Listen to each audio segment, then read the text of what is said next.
Hello everyone, this is my next presentation on oxymoron. Oxymoron is amongst the group of contradictory terms like antithesis and paradoxes, but is a bit different from others. Here I have taken few examples, a term that combines two contradictory terms. Plastic glasses, there are glasses that made of plastic. Plastic is a different element and glass is different. So plastic glasses is an oxymoron, contradictory. Escaped prisoner, the prisoner who has been escaped, is again a contradictory term, and deliberate mistake, both are opposite to each other. So when two words combined to each other are put together, it is known as oxymoron. The word oxymoron is derived from the Greek phrases oxus and moros, meaning a mix of sharp and keen and dull and dumb. Oxus and moros. Oxus is sharp and moros is dumb or dull. So the word oxymoron itself is an example of oxymoron. When we go to the definition of the word, oxymoron is a figure of speech in which two opposite ideas are joined to create an effect. The common oxymoron phrase is a combination of an adjective preceded by a noun with contrasting meanings such as cruel kindness or living death. Okay, so in this figure of speech, we have two opposite ideas that are joined together to create an effect in the common oxymoron phrase. Okay, one adjective is preceded by another noun with contrasting meanings: cruel, kindness, living, death. Both are opposite to each other. In this figure of speech, the contradictory terms or ideas are intentionally put together in order to reveal a deeper or hidden meaning. Okay, the use of oxymoron is to create something deep, a meaning that is deeper or that is hidden. The most recognizable oxymorons are adjective noun pairs. For example, proud, humility. Humiliation is to become, kind, humiliated, insulted, and proud is opposite. But oxymorons can also occur over the course of a clause or sentence. Like when we read antithesis, in antithesis we have already seen that antithesis are two successive phrases that has been put in a parallel grammatic structure, similar grammatical structure. But in oxymoron we have adjective noun combination succeeding one after another, but there are other examples that say that oxymoron can also occur over the course of a clause or sentence. For example, the silence after your joke was deafening. So the silence is deafening.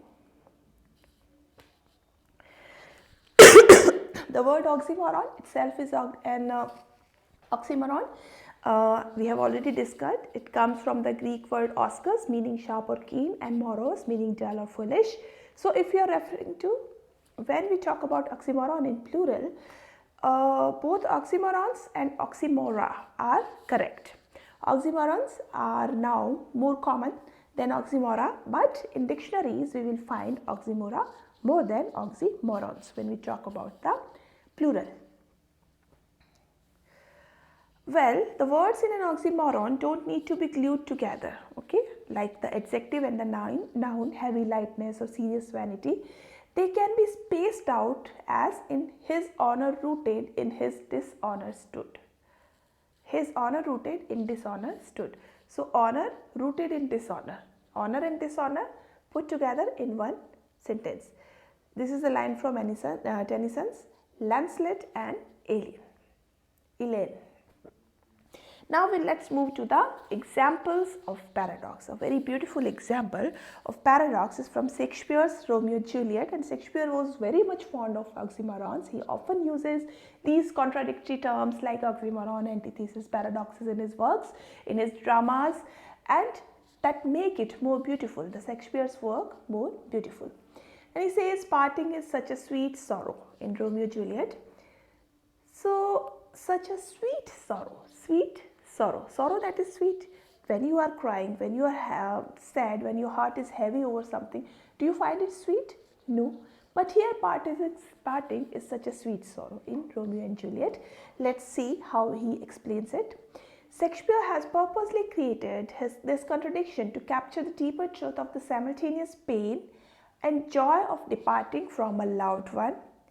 Okay, the pain and joy of departing means when you are departing from your lover or your loved one, you are feeling a pain inside, but you have joy because that is created by the love, and this joy gives you a hope of meeting for the next time. He is trying to communicate that being separated from your beloved is painful, and yet precisely because it is painful, parting reminds you of your love and joy. That the joy, the happiness that the love creates in the heart.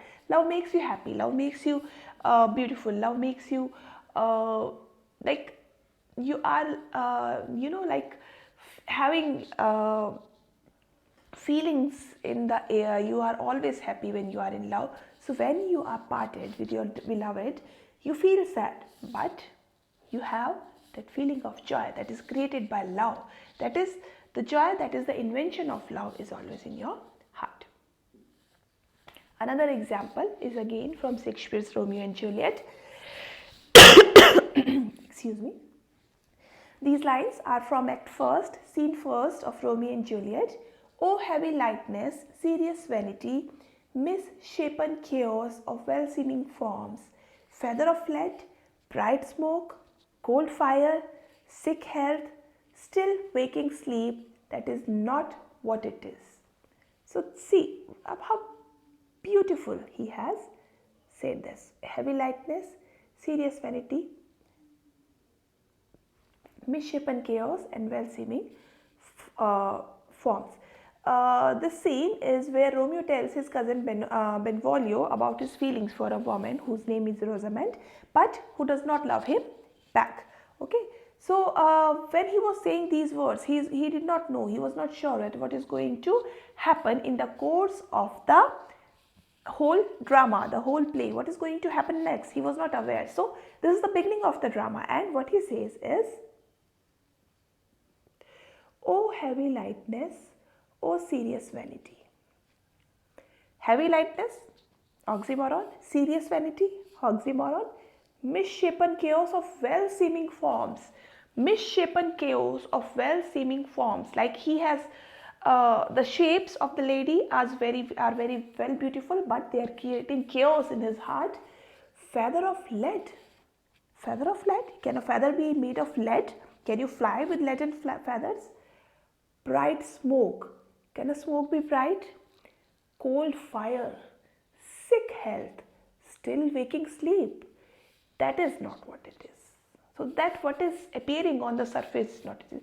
So how Shakespeare says Benvolio that in this cascade of oxymorons which are placed one after another, they heighten the contrast between Romeo's idea of love and what he is actually experiencing, what he is saying and what he is feeling, because there are so many oxymorons. The paired words take on a cliché tone that reflects the quality of Romeo's love for Rosamond, because Rosamond is not replying to his love, she is not giving a positive response to his love, so he is feeling sad inside, so he is criticizing the love, and he was not sure what is going to happen in the course of the drama. Later when they fall in love and they become so inseparable and inevitable for each other, these things seem quite contradictory.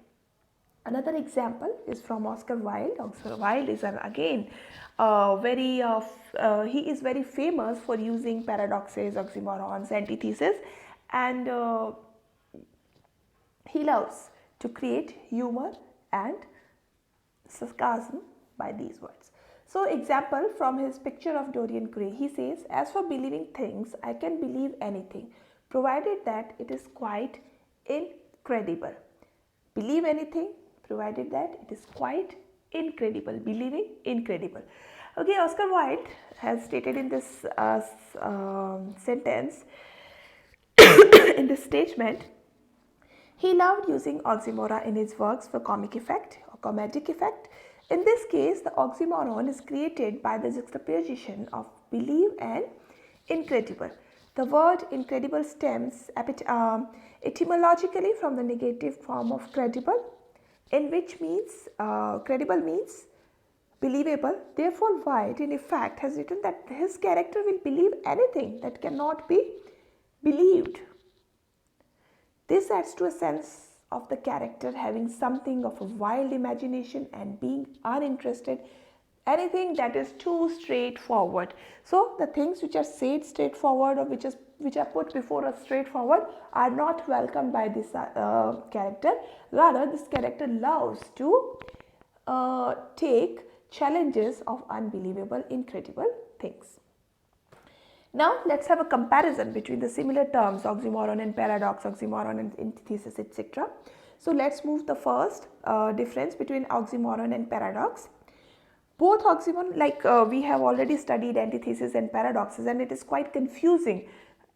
How would you differ between all the three terms, antithesis, paradox and oxymoron, which are used for creating contradictory effect? So let's see that both paradox and oxymoron reveal deeper truth by contradictions, but they differ from each other. Oxymoron is a device to put contrary words together. Okay, we use contrary words together in an oxymoron, but while paradox is an idea that is self-contrary. Paradox itself, the statement itself is self-contradictory. You need not to put contradictory words in paradoxical statements. Rather, the idea itself is contradictory. But in oxymoron, you need two opposite words put together. Paradox is a concept that is simultaneously counterintuitive and truthful or revealing. Okay, the statement itself is contradictory and revealing something true, deeper truth. Thus, an oxymoron might be a configuration of words that expresses a paradox. Okay, oxymoron can be used to create paradox, but the oxymoron itself is not the paradox. For example, sweet sorrow, we have already seen in Shakespeare's Romeo and Juliet. It speaks to the paradox that love and pain can go together, but the oxymoron is not in and of itself paradox that it expresses. Okay, it's not expressing the paradox, the words, but sweet sorrow, it's an oxymoron, but parting is such a sweet sorrow can be a paradoxical statement. Now oxymoron and antonyms. There are antonyms. Antonyms are also opposite words. How they are different from oxymoron? Oxymorons take two contradictory words or ideas and bring them together to create a single deeper meaning. The oxymoron, darkness visible, for instance, captures the sense of darkness being not just the lack of light but also a tangible, terrible thing. The darkness which is visible, the visible darkness, okay, is a terrible thing, it's a tangible thing. But the antonyms pair, such as good and bad, light and dark, strong and weak, they do not create a new or deeper meaning. There is just a series of words which are opposite to each other put together. Okay, they describe a range of possible traits on a spectrum, such as from good to bad, from light to dark. They do not say that. But oxymoron creates a new deeper meaning which antonyms cannot. Now the oxymoron and antithesis. The two literary devices present two contradictory words or concepts. The main difference between antithesis and oxymoron is that an antithesis involves apparently contradictory ideas, concepts within a balanced grammatical structure, whereas an oxymoron is the combination of seemingly contradictory terms. Okay, antithesis are written, the contrary ideas are written in a balanced grammatical structure, parallel grammatical structure, but oxymoron is just a combination of contradictory terms and phrases. These are the difference between oxymoron.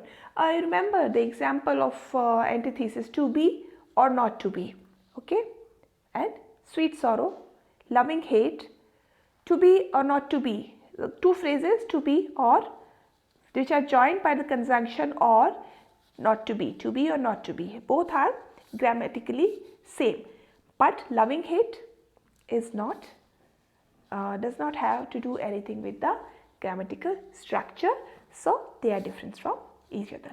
Now benefits of using oxymoron, like antithesis and paradoxes, oxymorons also create contradiction, and the greatest truth, some of the greatest truths lie in contradiction. Attractive truths lie in contradiction. Oxymorons, like it is our tendency to say something true in a very humorous way, very sarcastic way, so that the person in front of us can have a revelation of truth, absolute truth. Okay, so oxymoron is one of the best figures of speech for expressing contradiction. For example, Shakespeare used oxymorons to describe strong opposite emotions that often occur together: loving hate, sweet sorrow, darkness visible, etc. And also to show how the friction between those two feelings, love and hate, or love or pain. Okay. However, oxymorons are not always serious. We use them to reveal some truth, but sometimes they just can be used to create humor. Like in Alexander Poe's poem Essay on Criticism, he says, these 4 lines are very interesting. The example of oxymoron is there in the first line. The bookful blockhead ignorantly read, with lots of learned number in his head, with his own tongue still edifies his ears, and always listening to himself appears. So oxymorons, bookful blockhead and learned lumber, they add humor to Pope's writing. Okay, bookful blockhead, heads which are blocked yet they are full of books, means they have bookish knowledge. Ignorantly read, they are knowledged, they are learned, but they are still ignorant. Loads of learned lumber, they have that knowledge into their minds, but they are totally lump in his head. So it adds humor to Pope's writing. So Pope uses oxymoron to emphasize that people who are well read are not necessarily original thinkers always. So here are another a picture that gives examples of oxymoron: clearly misunderstood, act naturally, pretty ugly, seriously funny, found missing. So all these are the examples of contradiction which reveal something, to create something new meaning. Like misunderstanding and being clear are different from each other, opposite to each other, but clearly misunderstood, to put them into a proper way which creates a new meaning, is the function of oxymoron. Sweet sorrow, we have already discussed the definition, the example. So that's all. Thank you so much. Thank you all of you for watching the video and listening it till the end. I hope it was quite informative for you, useful for you guys. So please like, share and subscribe the video, and subscribe my channels, and press the bell icon for having new notifications. Thank you so much. We'll see you soon. Thank you.